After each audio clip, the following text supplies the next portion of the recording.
Hey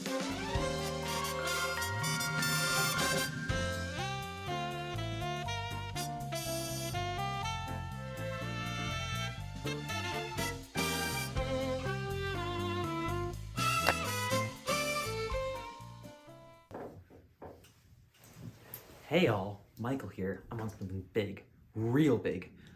What's the best gift you can give to somebody? That wasn't rhetorical, I have no idea. Well, I need the best possible gift so I can give to everyone I know without thinking about their personal interests or hobbies. I know, I can give them a book of video game mysteries. Everyone loves a good mystery, right? Alright, I'll just find one on the internet.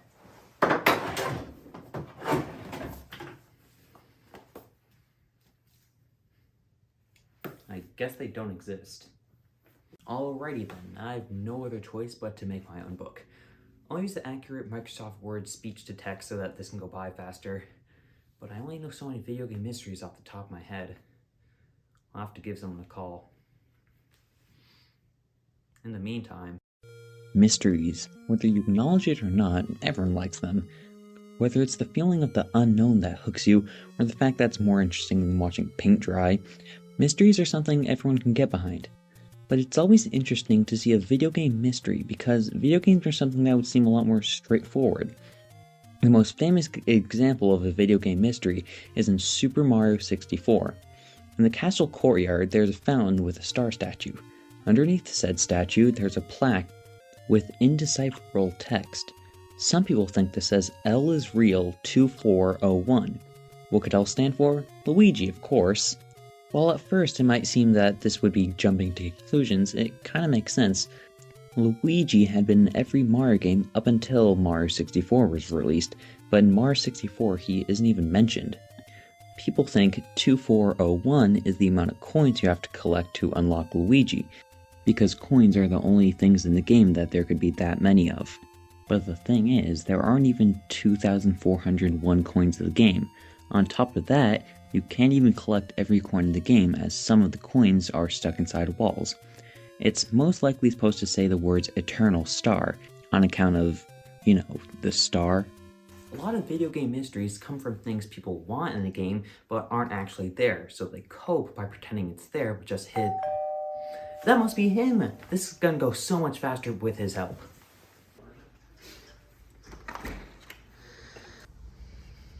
I hear you require my assistance, Michael. I need to look through all my games to see if anything's even slightly mysterious. Wait, don't you need to be shopping for gifts for Hanukkah? I wait too long. Hanukkah's tomorrow. Well, that's the great thing about Hanukkah. You still got 8 more days to procrastinate on buying gifts for people. But the Hanukkah party's tomorrow, and also tomorrow's the last night. Tomorrow's the last night. Oh, oy vey. I don't have anything for anything. You gotta help me, buddy. Don't worry, I'm making you some presents. I'll give you some copies when I'm done, okay? Another popular mystery can be found in the sound test mode of Sonic CD. In the sound test mode, you can play different sound combinations and a picture might show up. These range from a picture of Tails saying, "See you next game" to So Majin Sonic is a nickname given to this picture found in the sound test mode. It's a cursed picture of Sonic with a creepy laugh for music and text saying, "Fun is infinite with Sega," signed Majin. The reason this is creepy is because in Japanese, Majin is a name for a devil, which is definitely mysterious. But the developer of the game, Masato Nishimura, who also voiced Sonic in this game, was known by the nickname Majin. He was also the one who put this Easter egg in the game.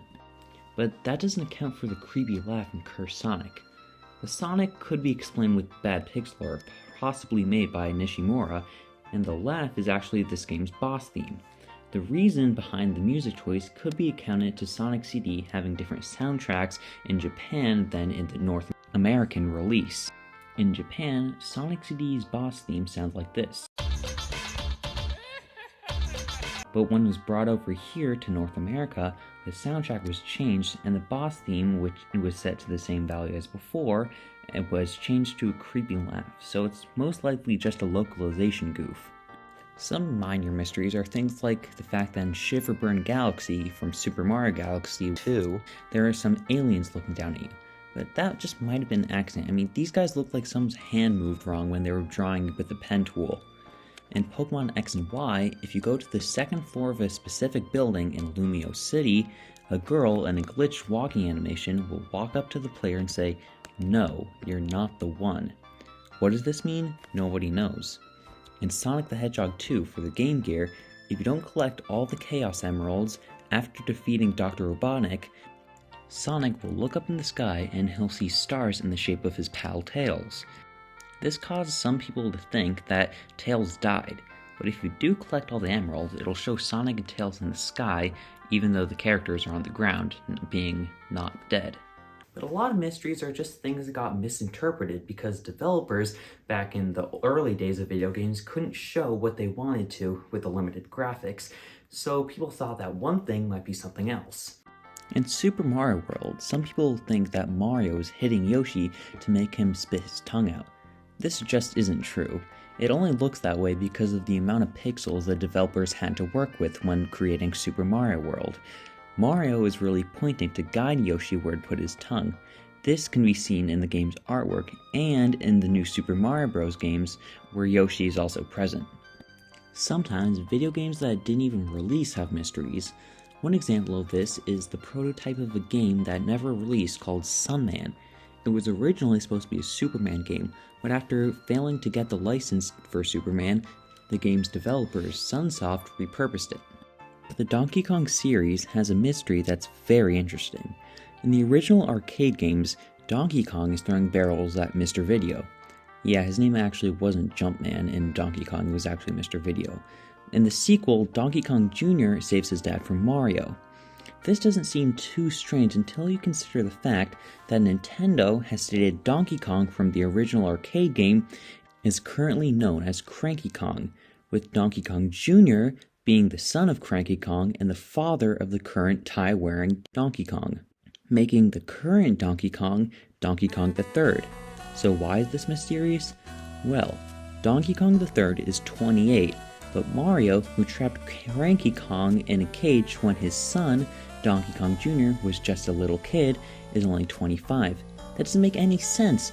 Mario, who's older than Donkey Kong Jr. because he has the physical strength to capture a monkey when Donkey Kong Jr. is a little kid, is somehow 3 years younger than Donkey Kong Jr.'s son.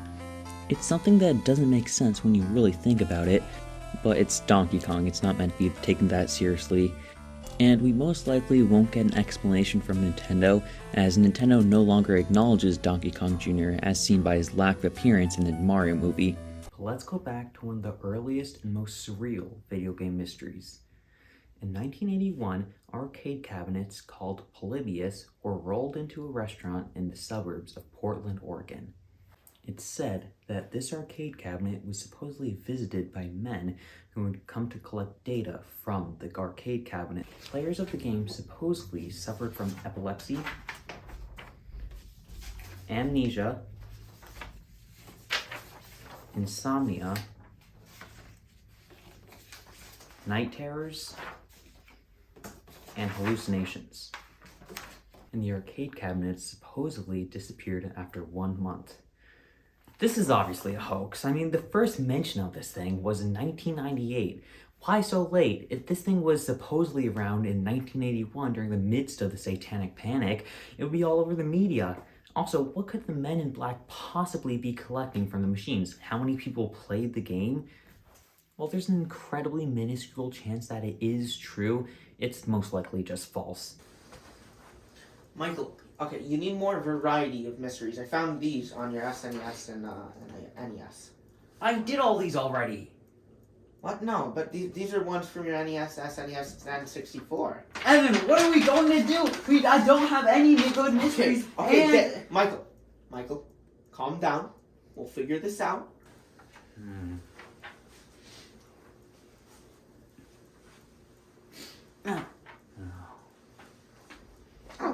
What about this new conspiracy theories? You just make one up with no evidence. People love that stuff. That's right, you could do that. On November 22nd, 1963, on what we thought would be... Evan, I mean gaming mysteries, not actual conspiracy theories. If you keep talking, the CIA is gonna get me. In the 2022 Souls-like game Elden Ring, there are two characters called Morgan Morgon.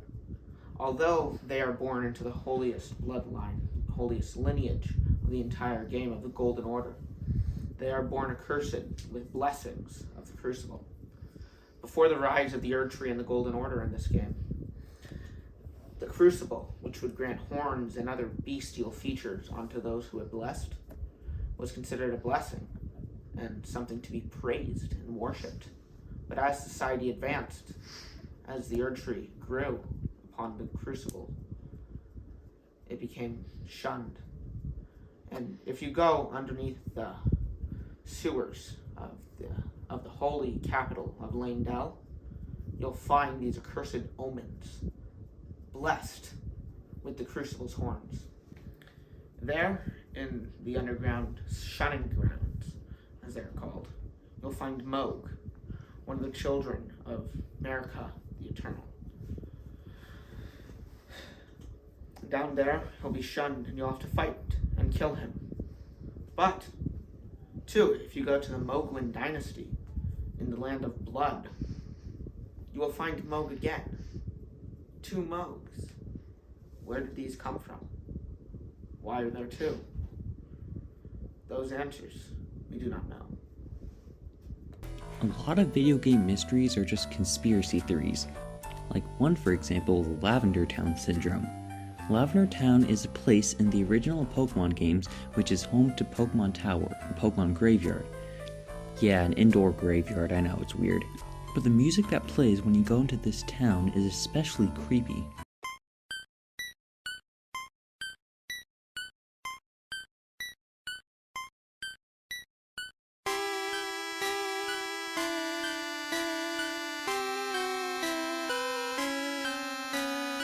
It's said to cause nausea, headaches, bloody noses, and death if listened to for too long.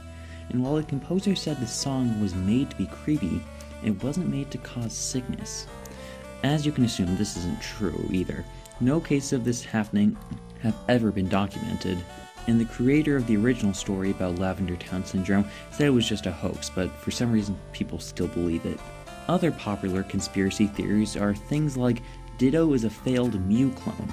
The reasoning behind this is that the Pokemon Mansion is where Mewtwo was created using the DNA of the Pokemon Mew. But it would make sense for some of these clones to have failed, making things like Ditto. Ditto and Mew are roughly the same color, and their shiny forms even have the same color. Another popular conspiracy theory also about Mew is Mew under the truck. In Vermilion City, you can surf to a truck that's not meant to be seen. Some people say if you check under the truck, you can catch the mythical Pokemon Mew. And this isn't true. The only legitimate way to get Mew in the first games was from an in-person giveaway. Keeping with Pokemon, there's a Pokemon War theory. It's believed that Kanto and Johto, 2 regions from the Pokemon games, had a war against each other. And that's why everyone you see in the original games is very young, very old, very nerdy, or mountaineer. They were too young to fight, too old to fight, some sort of technician job during the war, or they were a mountaineer who hid away in the mountains. This is mostly supported by the fact that Lieutenant Surge says, "Lightning Pokemon saved me during the war." While this theory is supported more than others, Surge can be addressing a different war, such as the Vietnam War, because he's nicknamed the Lightning American, which means that America exists in the world of Pokemon. Some popular non-Pokemon conspiracy theories include Luigi is dead.